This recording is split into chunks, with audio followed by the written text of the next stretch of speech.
Good morning to everyone. We don't have a tremendous amount of time, but I'm just really thrilled to be here with Jean-Pierre. And Jean-Pierre, if you forgive me, I am not going to read your long and distinguished bio because it's in the program. And a lot of people can read it online. Just want to maximize the time that we have together. Want to start by talking about COP26. A lot of people have said that it was a failure. Given your company's huge investment in issues around COP26 and net zero carbon, I'm wondering, what's your assessment of what happened in Glasgow? Well, my assessment is probably a bit more positive than some of the comments you were referring to. First, I think an event like COP is bound to disappoint because there's so much expectation being built. You bring a lot of global leaders in the same place, and you probably expect, or the public tend to expect, that there will be a magic wand of some sort solving the problem. And climate change is not a problem that you solve just by a silver bullet. It requires very long-term investments. But when you look at what was achieved, what gives me a bit of confidence? First, it's a bit technical, but there was an important element of a treaty, which is called Article 6, which was approved. And these are the rules that will make it possible to turn the Paris Agreement into reality. And there have been years of negotiation to achieve that. It sets rules regarding disclosure by countries. It sets rules regarding carbon markets, which will play a role in this very challenging transition we have in front of us. So that's the first element. Second element, we've seen a number of sectorial commitments made in with a various group of countries, of groups of industries. Third, very significant investment from the financial sectors. Investors are saying, we want to allocate capital to companies, to projects which will indeed make this transition possible. And fourth, we've seen an interesting agreement regarding South Africa, which was called Just Transition. There's a lot of complex wordings and terminology around these issues, but the concept is very simple. A number of countries, US, UK, Europe, sign an agreement with South Africa saying we will bring you resources to achieve the transition which is needed in a country which is very much based on coal. So these are just a few examples of what was achieved in Glasgow. So I'm not saying it's a rosy picture at the end of these 2 weeks. I'm saying we've made some step forward.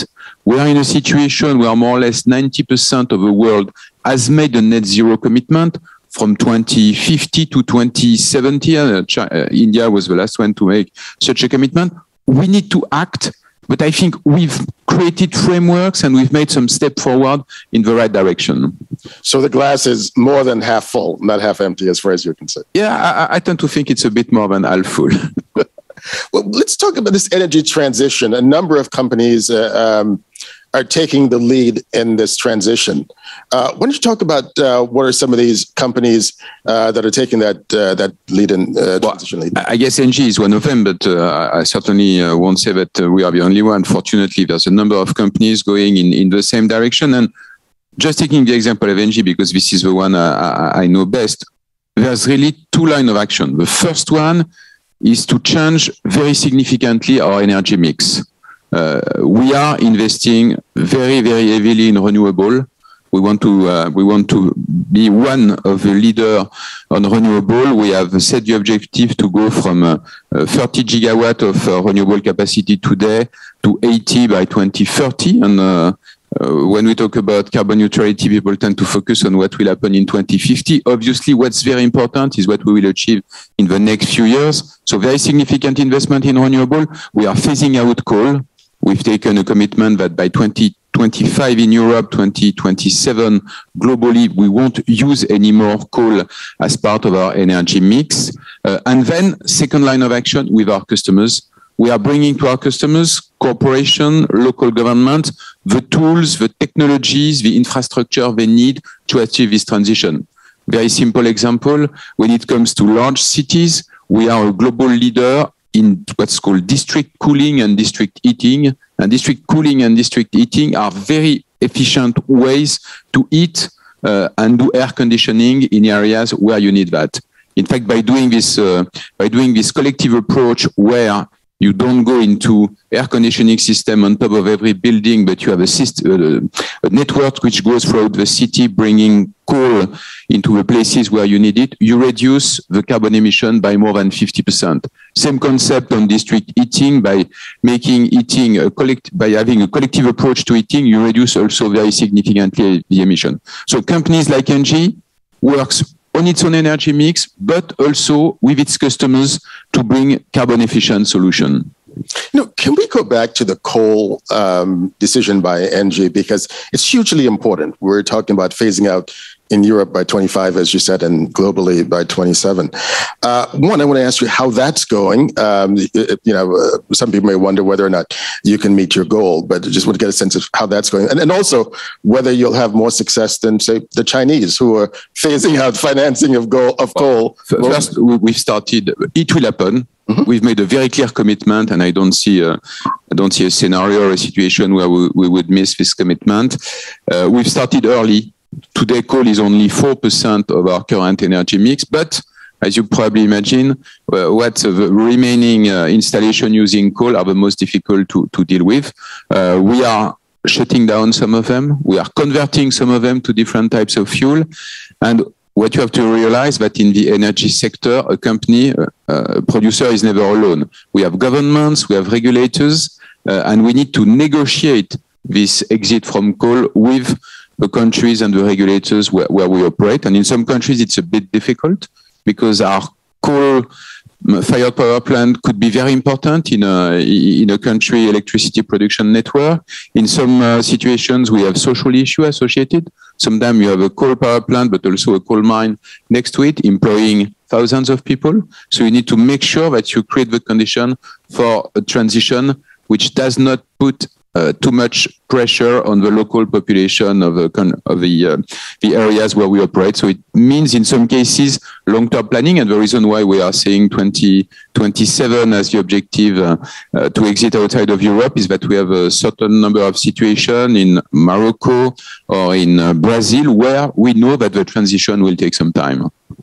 No, traditionally, it's interesting talking about how active ENGIE is in trying to meet some of these goals. Traditionally, a lot of these positions are done by the states. Now it seems that corporations are, if I may say so, taking the lead in a lot of these efforts. What do you think about that? Do you see that happen? We need both. Yeah. We need both. I mean, when we look at the challenges of a transition, first, if you look at the magnitude of investments, and we've read or we've heard a lot of numbers, but most of the numbers will start with trillions, which means that we have to allocate trillions of euros, dollars, whatever, to make sure that we can achieve this transition. And this can be done just by combining public and private financing. Second, we need regulations. That's obvious in the energy sector. An efficient energy system can't work without clear regulations.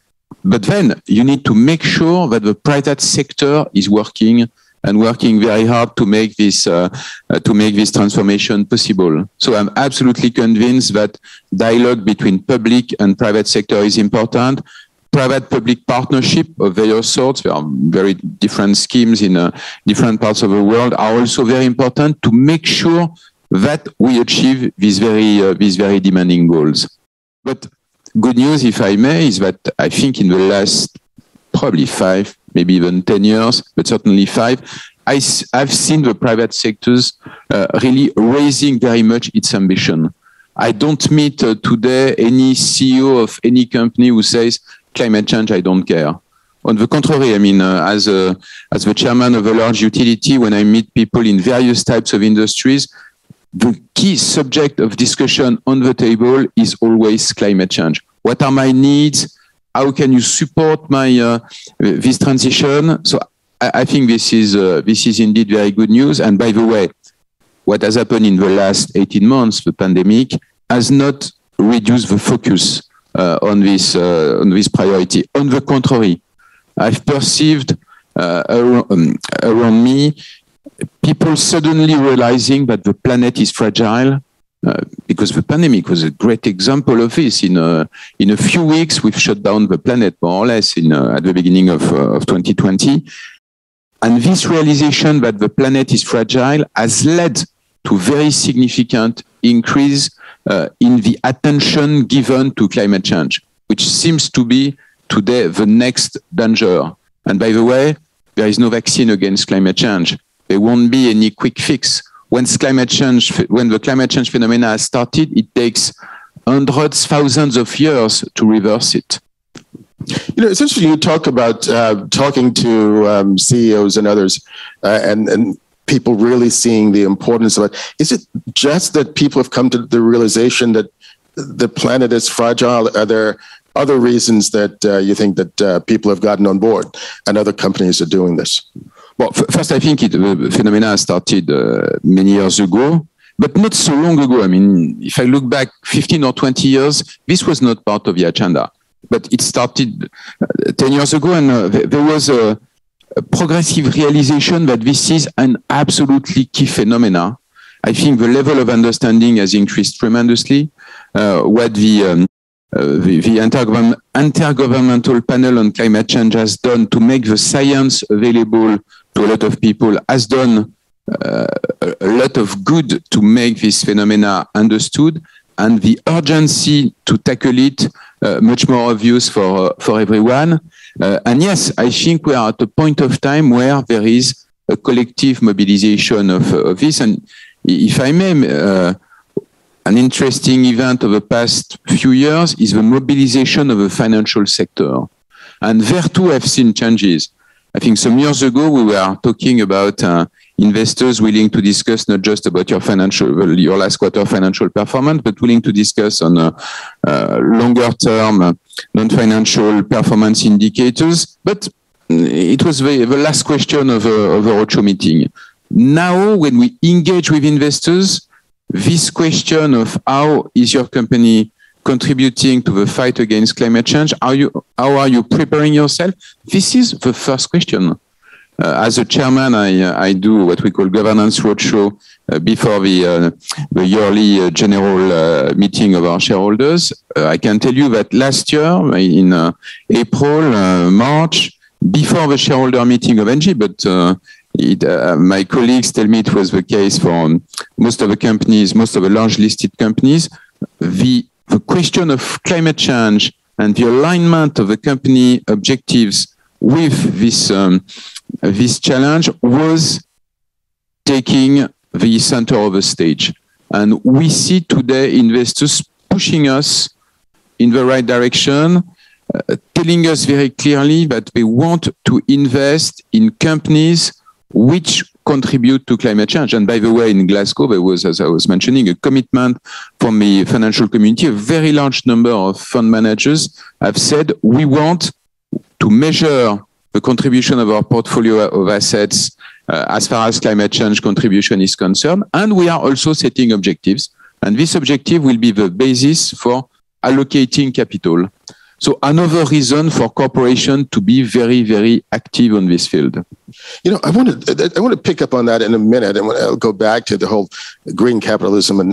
But I want to, if maybe you can get the audience to understand the ENGIE story. What was it that really propelled ENGIE, and how difficult was it to make that transition for ENGIE? ENGIE was a multi-energy utility. We had position in coal, nuclear, gas, obviously, and at the same time, we were also quite active on the customer front. We have a significant service activities with customers, corporation, and local government. And we realized some years ago that the world was indeed changing, and we had to adjust our strategy and our objectives. And then we started in a very simple and pragmatic way to set targets and to make sure that we put in place the action plans to meet these targets.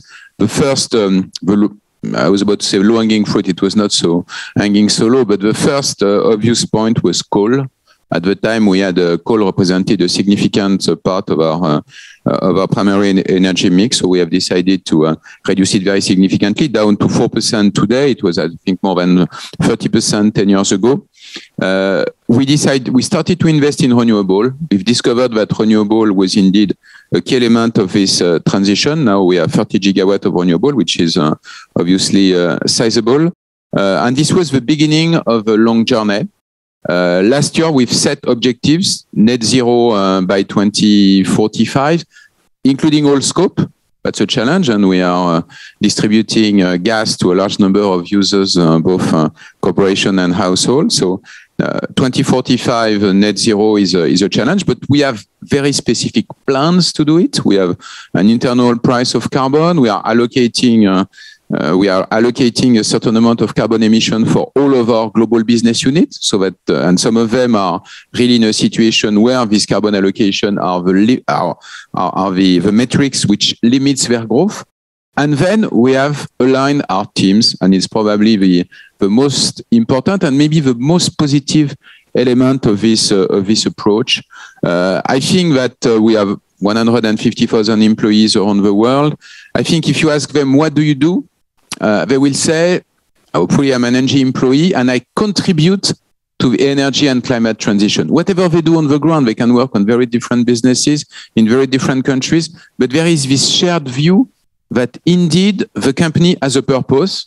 By the way, we use the ability that we have in France to include our purpose in our bylaws. So now in ENGIE bylaws, you have one of the first articles saying ENGIE's purpose is to contribute to climate transition, and our employees are very much aligned with this objective.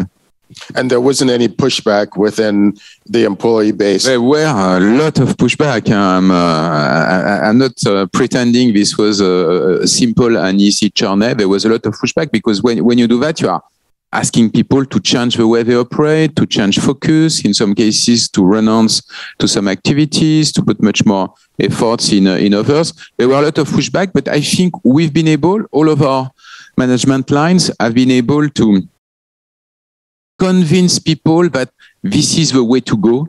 And by the way, we are very much helped by the younger generation.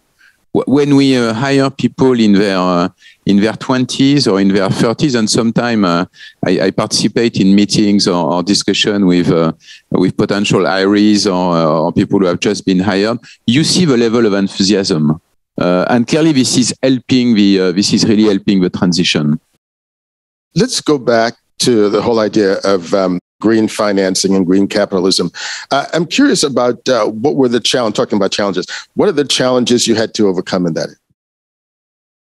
Well, there are plenty of challenges. I think the financial community has changed very significantly, and I'm not just referring to BlackRock and its yearly letter of Larry Fink to all CEOs. When I look at investors in Europe, in the US, even in Asia or Latin America, I feel this feeling of responsibility that they have developed, and they want also to contribute, and they are challenging us and asking us to support their efforts. Now, if I think of the difficulties, the first one is to measure. We have tens of frameworks which are available, which tells you how to measure carbon emission, to take a simple example. And if I go into some more complex stuff, there's even more variability within the referentials which are being used. So we need to set a common language to be able to entertain a useful discussion. And there are efforts, again, in Glasgow. Indeed, there was a lot of good news coming from Glasgow, to go back to your first question, but IFRS has made a comment. In fact, the governance body which govern the IFRS has made a commitment that they will develop a framework for non-financial performance, and this will help us speak the same language and develop the same metrics. Then we have to find the right balance between financial performance and the non-financial one. It's not an everyday difficult decision. I tend to think that once you've set the right strategy, there is some kind of natural alignment between your financial and non-financial performance in the medium term. What could be a challenge is a focus on your next few months or next quarter results. If you want to achieve this very natural alignment between financial and non-financial performance, you need to focus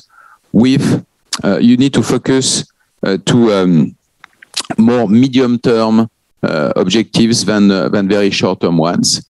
But overall, I think a very positive dialogue which has started and which I'm sure will continue in the next few years with investment between corporation and investment communities regarding this, what you call green capitalism, but at the end of the day is making sure that we continue to operate, we continue to create value for our shareholder, and at the same time, we make it possible to continue to live on this planet.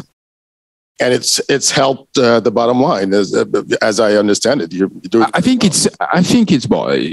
We are an energy company, and yes, indeed, this creates a lot of business opportunities, but it makes capitalism sustainable. As simple as that. I mean, if we are in a model which destroys the planet, what will be left at the end of the journey? So I think this, what you call green capitalism, or is probably other terminology which can be used, but the fact that investors and corporations understand indeed that they can't operate only with financial profit in their mind is something which is making our planet sustainable and our system sustainable. What you mentioned earlier in passing, and I want to go back to that, the COVID crisis. And it's had a dramatic impact on businesses around the world. Could you talk about how the crisis has impacted ENGIE and how you're dealing with it? Well, I think the crisis was probably twofold. On one hand, obviously, and I was referring to it, we've realized the fragility of our world. Suddenly, and in Europe, it was very, very sudden. In France, in a couple of days, we realized that we will have to shut down the country. And the first confinement was in France was a very severe one. So first, feeling of fragility. Second, we've acted very, very quickly to adjust. And for me, that's a lesson to be learned at ENGIE. And I'm sure that there's a lot of other chairmen or CEO who can testify in the same direction. We put 50,000 people in home office in less than 2 or 3 days. That was very impressive. And we've been able to, we operate a large number of very important assets, from nuclear plants to heating system in people's home. We have been able to continue to deliver our services. There was no interruption of services. So we put 50,000 people in home office, and at the same time, we continue to operate the company. And in the following weeks, we've been able to close our books. We've been able to invoice our customers. We've been able to receive cash. I mean, we've been able to continue to work very effectively. As I'm used to say within the organization, if I had asked my head of human resources to put 10,000 people in home office, they would have told me, well, you need 6 months, a year to do that. The IT guy would have said, well, we need to invest to do this or that. We've been able to do it almost overnight. That's a good lesson and we need to reflect about this, and we need to take advantage about this. When we are facing an emergency, and this was a very severe emergency, we have the ability to react and make breakthrough decisions. Now, I'm not saying that everything went easy and simple after that. We are working, we are hopefully exiting the crisis, although this wording was probably better a week ago than now, because we've seen the uncertainties that developed in the past few days. But we need to understand how we can operate long-term in a different model, where indeed there will be much more people working out of their home. It has some positives, but it has also it raises a significant amount of question. How do you integrate newcomers in an environment where a lot of people are working in home office? How do you create a company culture if most people don't see each other so often? How do you integrate a company which is very international? I've not visited countries like the US or Brazil for the next couple of years. I used to go there several times a year. we are trying to find the answer to these questions. And at the end of the day, most of these questions will come to this very one. How do we bring and motivate talent in a working environment which has changed very significantly? And I think we are still struggling to find the right answer, but obviously we've made some progress in some areas. We've discovered new potential. We've discovered that breakthroughs are possible. And I think these are the positive lessons that we need to continue to keep as we are, again, hopefully exiting from this crisis. You know, being an international company, it makes me wonder, when you look at what we're dealing with now with this new variant, and you're operating, whether it's Brazil, Morocco, or elsewhere, it's easy enough with employees in the US, France, and in the developing countries to say, go work from home. That's easy. How were you able to make that happen in the developing world? Well, in fact, we are really we are letting our local managers take decisions on how the working environment should be organized. It's very difficult sitting in a high-rise building in Paris to make these decisions. Today, we see differences of our current headquarters in Paris. I think last week we had 50% of the usual number of people, or the pre-COVID number of people working. In our US operation, it's much, much lower. So we see very significant differences between various countries and regions. And the only answer to that is set some general rules, but let the local management team make the decisions. And as far as you know, that has gone very well with the various companies. Oh yes, I think it has. Again, we have not heard of any situation where the company was unable to deliver goods or services to its customer. One, I think the financial performance has been very good. The level of motivation we do yearly survey of the motivation. We've got a few weeks ago the results of the last one. People are motivated. They recognize that the company was taking care of them, but we are trying to help them go through this crisis. I'm not saying that everything is easy and simple, but I think we've made the most out of these very difficult months. Unfortunately, we're just about out of time, but I wanted to ask you one final question about, people would think that someone at your level probably don't listen to others and everyone is looking to you for advice. As you make this, working with NG to make these very difficult transitions, who are the leaders that you're following and listening to? No, frankly speaking, we need to listen to others. And when I say listen to others, it goes from colleagues chairing or leading over a large organization, customers, employees, government officials. And I think the role of a leader is really to keep its ears open and to look around to see how people are adjusting or adapting. We've seen sectors making incredible transformation. What's happening in the automotive sector is very impressive. I think my own industry, the energy production, is also doing a major transformation. I wouldn't set a list of a few models, but being open, having the ability to exchange with people, sharing a good example, but sharing also the things which did not go so well. All of this is tremendously important to develop your own views and make sure you're an effective leader in your organization. Well, Jean-Pierre, thank you so much for taking the time. And I think whether people are listening here in the audience or listening at home or at the various companies around the world, I think you've given them a tremendous amount of food for thought. Thank you very much, John.